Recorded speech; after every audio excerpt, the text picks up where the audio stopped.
Nobody moved, not the prep cook with the ladle still raised halfway to a pot, not the pastry assistant with both hands pressed flat against the counter, not June, who had laughed 60 seconds ago and was no longer laughing, not Kang, who was standing in the center of that kitchen with an empty bowl in his hands and an expression on his face that had just realized, with the particular cold clarity of a man watching a door close on him forever, that he had made an irreversible mistake.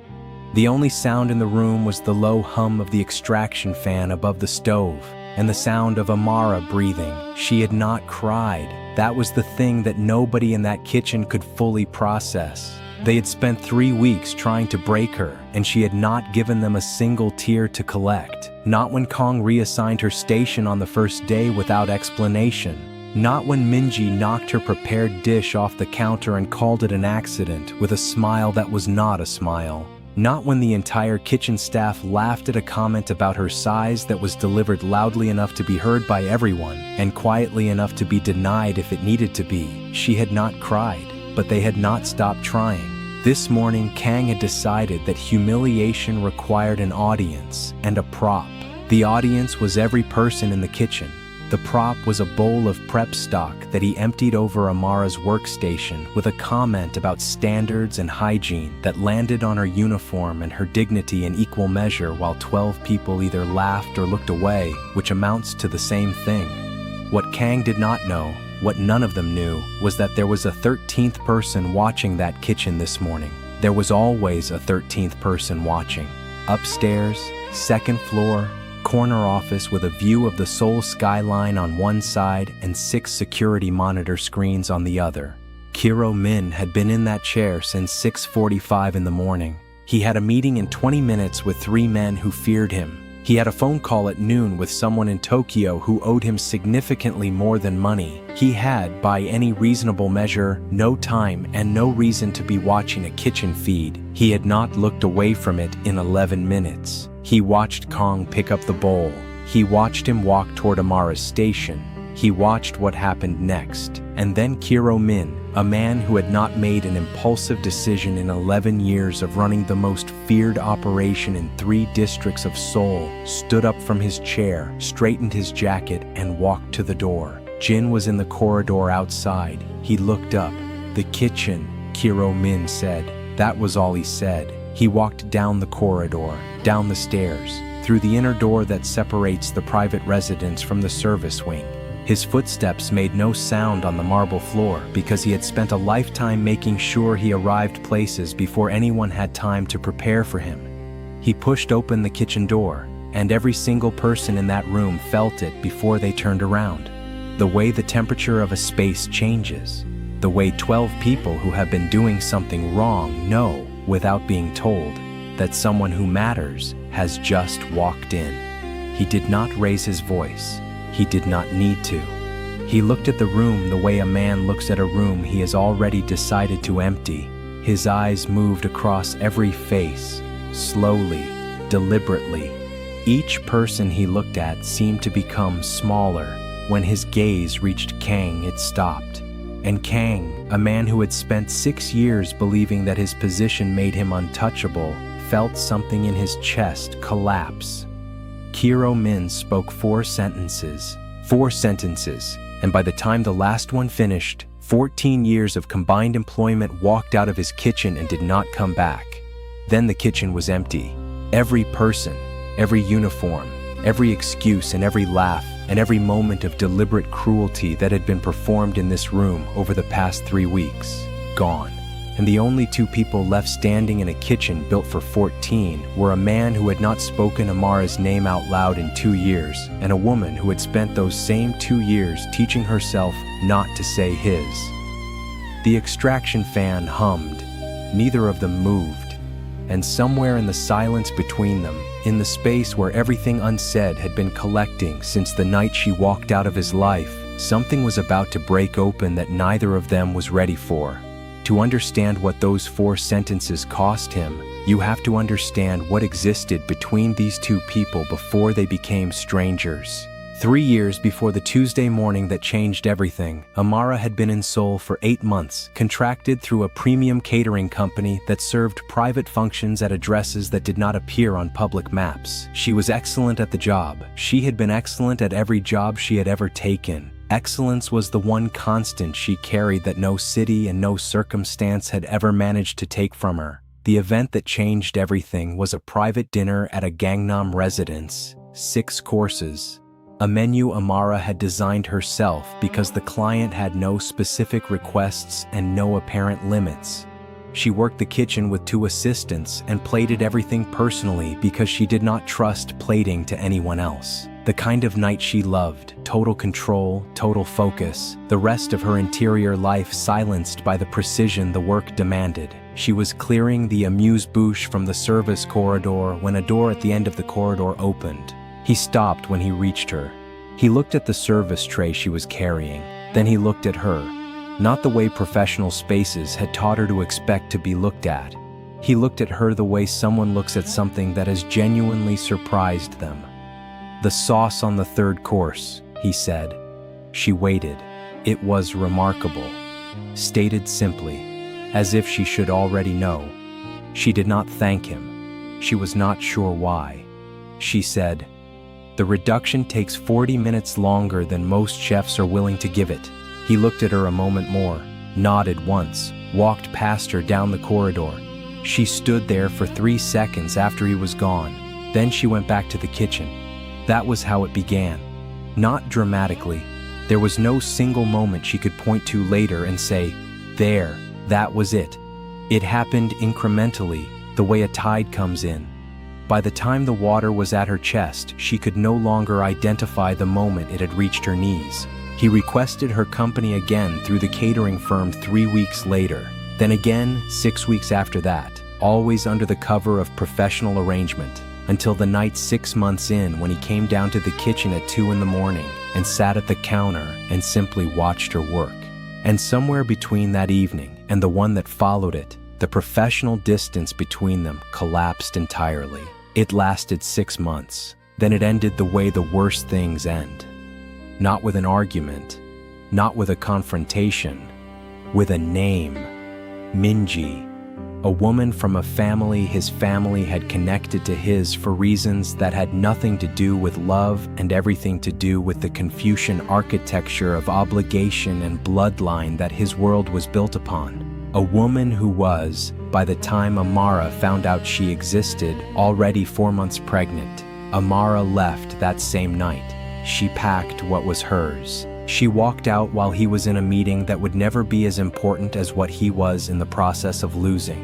Now 2 years later, she was back inside his world. And the world was doing what it always does to people who do not immediately assert where they stand. She told herself the hostility was manageable. She had survived worse. Kang had built something in 6 years in that kitchen, a small, complete world where his adequacy was the ceiling and he alone decided what was excellent and what was not.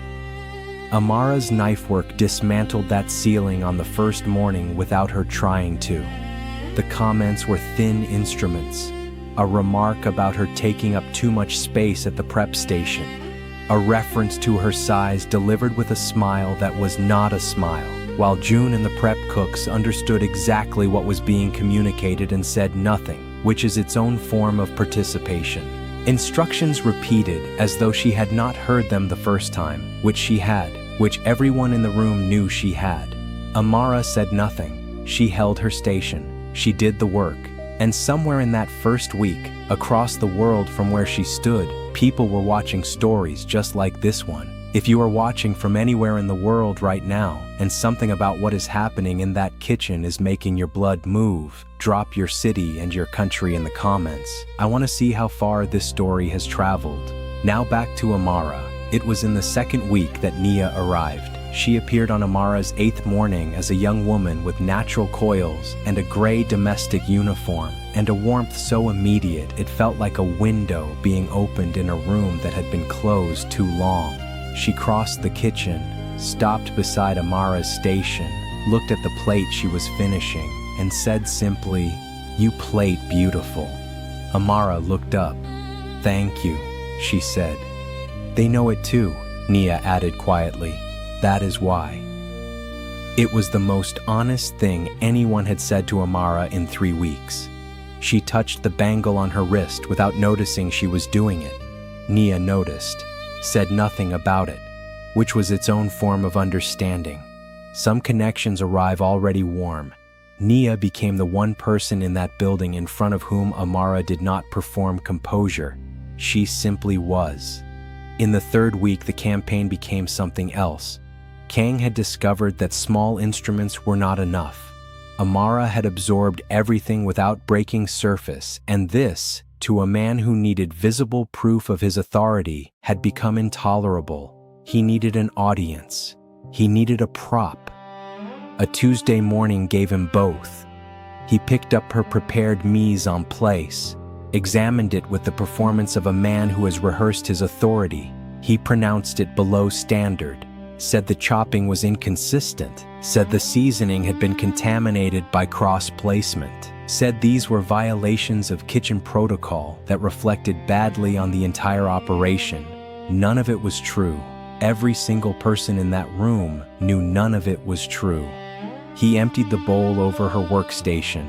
The sound it made was small. The silence after it was enormous. She thought of her grandmother, of the warmth of a Sunday morning kitchen in the place she came from, of a voice that said, "Gold does not tarnish, and neither do you, child, neither do you."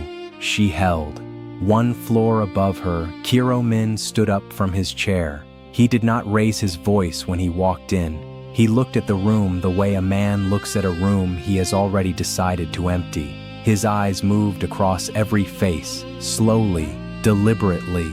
Each person he held in his gaze seemed to become smaller. When his eyes reached Kang, they stopped. Kang's certainty left his body in real time. Kiro Min spoke 4 sentences, and by the time the last one finished, the kitchen was empty. The staff filed out in the particular silence of people who know they have just witnessed something they will not tell accurately for years because the reality of it was too precise and too quiet to translate. Then the last uniform walked through the door swung shut. If this is your first time on this channel and you have made it this far without pressing pause, you already know this is not like anything else you watched today. Subscribe right now. Every week there is a story on this channel that will hold you from the first second to the last. You do not want to miss what comes next. She untied her apron. Deliberate and unhurried, she folded it once, set it on the counter. Then she reached into her coat pocket and pressed the small square of kente cloth between both palms, the way she always did when she needed to feel where she came from, before she figured out where she was going. She looked at him directly. "I will collect my things and leave today," she said. "I appreciate what you did, but I cannot stay in this house." Kiro Min did not move. "I know," he said. She had not expected that. It took one step out from under her certainty. "Then we understand each other," she said. "We never did," he said. "That was always the problem." She stopped. The version of herself she had built for 2 years would have kept walking toward the door. Instead, she stood still and asked the question she had not allowed herself to ask since the night she left. "Why did you let me go?" Not a question, an accusation dressed in calm. Something moved across his face, not warmth, something older and more complicated. The expression of a man who has been waiting for a question and is genuinely afraid of the answer he is obligated to give. "I didn't find out about Minji's pregnancy the way you think I did," he said. "She was pregnant before I knew she existed the way you discovered her. My family had been in negotiation with her family for 8 months before I was told. When you left, I had known about the child for exactly 4 days." Amara's expression did not change. "You could have called me," she said, very quietly. "I did," he said, 3 times, that same night. "My number was disconnected," she said. "I know that now. I did not know it then. By the time I found out, you were already gone from every address I had for you. I hired someone to find you. They located you 6 weeks later in a different country with a life that looked like it had no space in it for me." He paused. The extraction fan hummed its indifferent hum above them. I made the wrong choice the night I let obligations sit above what was between us. I have known that since the morning after you left. I did not believe I had the right to find you and say it. Now I need to ask you something directly. You just heard his explanation. You know the full shape of why he let her go that night. I want to know, do you think it changes anything? Does an explanation close a wound, or does it simply explain the shape of it? Drop your answer in the comments right now. Tell me what you think while I take you to what happened next. She did not forgive him that day. She did not stay because she forgave him. She stayed because leaving a second time felt less like strength than it had the first time. And she was honest enough with herself to know the difference between running towards something and running away from a feeling she was not finished with. She picked up her apron from the counter. She tied it back on. 3 days later, Kiro Min hired new kitchen staff. A new manager named Sanyo who, on his first morning, asked Amara what she needed from him to run the kitchen the way she needed to run it. She looked at him for a full 2 seconds before answering. She was not accustomed to that question. The kitchen became a different place, not overnight, incrementally, the way good things usually arrive. Kiro Min found reasons to pass through the kitchen more than any head of household needed to. Amara did not comment on it. Neither did he. They existed in the careful overlap of two people learning how much space to give and how much to close, navigating each other the way you navigate a room you once knew very well and are now moving through in partial darkness, remembering which parts have corners. Nia noticed everything. She had a gift for observation she wore very lightly. She noticed the way Amara's shoulders had dropped 2 inches since the new staff arrived. She noticed the quality of silence in the kitchen now compared to what it had been before, and one afternoon she found Amara humming something low and undirected while she worked. Nia said nothing. She went back to her work and she smiled. One evening, he stayed longer in the kitchen than the conversation required. He stood at the counter. She was cleaning down the service area. They were talking about nothing specific, the kind of nothing that is actually everything when two people have the history they had. When he finally left, Amara stood at the counter a long time after the sound of his footsteps was gone. She touched the bangle, and for the first time in 2 years, she did not touch it because she needed to hold herself together. Minji arrived on a Thursday morning without calling ahead. She came in a pale champagne blazer and cream trousers and heels that made no accommodation for the marble entrance floors. She moved through the world with the ease of a woman who has never had to call ahead because she has never been told to. Jin received her with the careful neutrality of someone who has been trained to show nothing. He sent word upstairs. Kiro Min came down. Amara saw none of this. She was in the kitchen finishing the midday service. Then the kitchen door opened. "You must be the new chef," Minji said. "Yes," Amara said.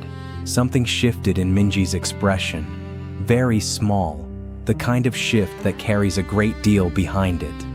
"He did not tell you who I am," Minji said. Not a question. "You are Minji," Amara said. "I know who you are. He told me you were here," Minji said carefully.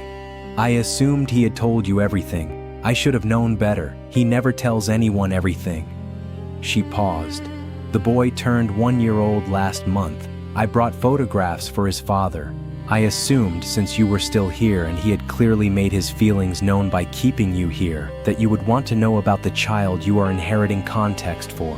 And if you are feeling something right now that sits between fury and heartbreak and the specific frustration of watching someone be failed by silence again, you are exactly where this story wanted you. Tell me in the comments what you would have said to him if you were standing in that kitchen. I want to read every single word." Minji left, and the kitchen door swung closed behind her. Amara stood at the counter with both hands flat on the stainless steel surface. The kitchen around her was perfect and orderly, and entirely beside the point. She did not go to him that evening, or the one after.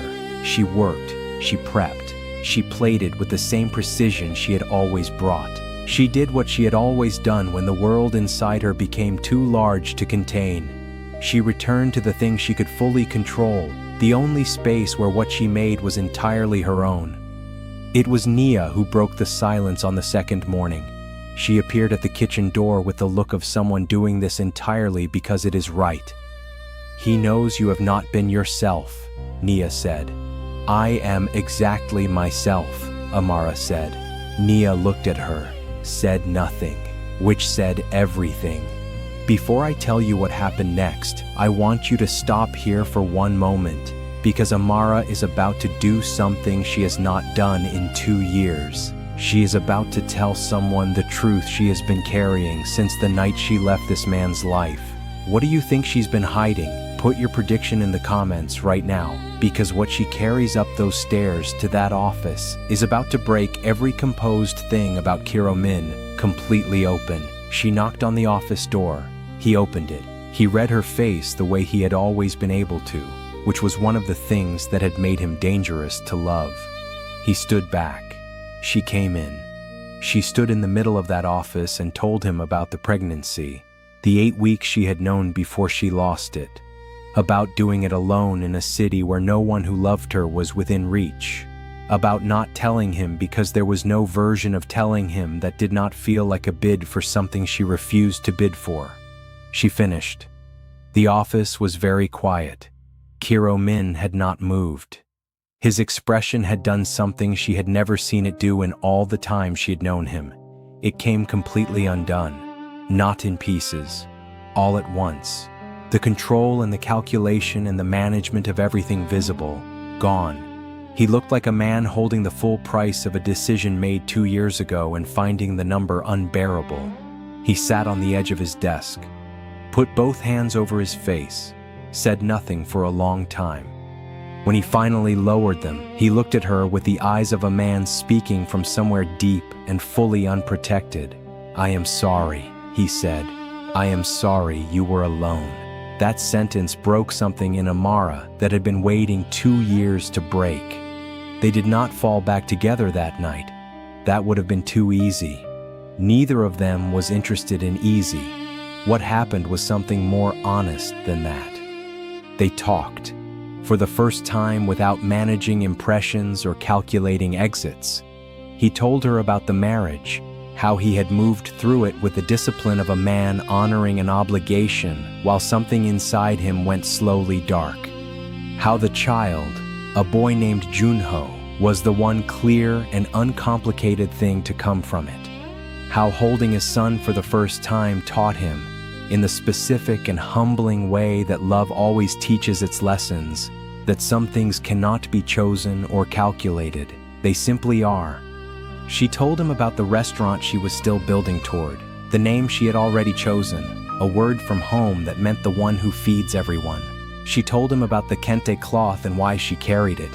She said she had been walking into unfamiliar rooms for 3 years with a piece of home pressed in her pocket because she had not yet found a room that felt like staying. If you know someone who has ever loved across 2 completely different worlds and had to figure out whether love alone was enough of a bridge, share this video with them right now, because this story was made for everyone who has ever stood at exactly this crossroads. "I am not asking you to trust me," Kiro Min said. "I know what that costs. I do not have the right to ask for it." She looked at him. "What are you asking?" He thought about it the way he thought about things. Fully, without performance. "Do not leave until we have found out what this actually is," he said, without everything else in the way. She was quiet for a long time. Then, "My grandmother had a saying, you do not build a house from the roof. You start with the ground, and you do not rush what needs to hold weight." He looked at her. "Show me the ground," she said. "If you are still watching and you have not subscribed yet, this is your moment. Because the story does not end here. What comes in the final minutes of this video is going to shift the ground under everything you just felt. Do not watch it without being subscribed." 3 weeks passed in the way of things that are building carefully. The kitchen ran beautifully, the household found its rhythm, and in the margins of the days, in the gaps between what was professional and what was not, something grew between them with the patience of things that have learned from being rushed before. One evening, Nia passed through the kitchen and found Amara humming, not performing contentment, actually humming, low and undirected. the way people hum when they are somewhere they do not need to perform anything. Nia said nothing. She went back to her work and smiled the smile of someone watching a long winter finally end. Then, on a Tuesday evening, in the upstairs office, Kiro Min's phone lit up on the desk between them. Minji's name was on the screen. He read it. His face did the thing it almost never did anymore. It went completely still. "What is it?" Amara asked. He looked up from the phone. The expression on his face was one she had not seen before on him. He set the phone face down on the desk. "Nothing," he said, but his eyes said something entirely different.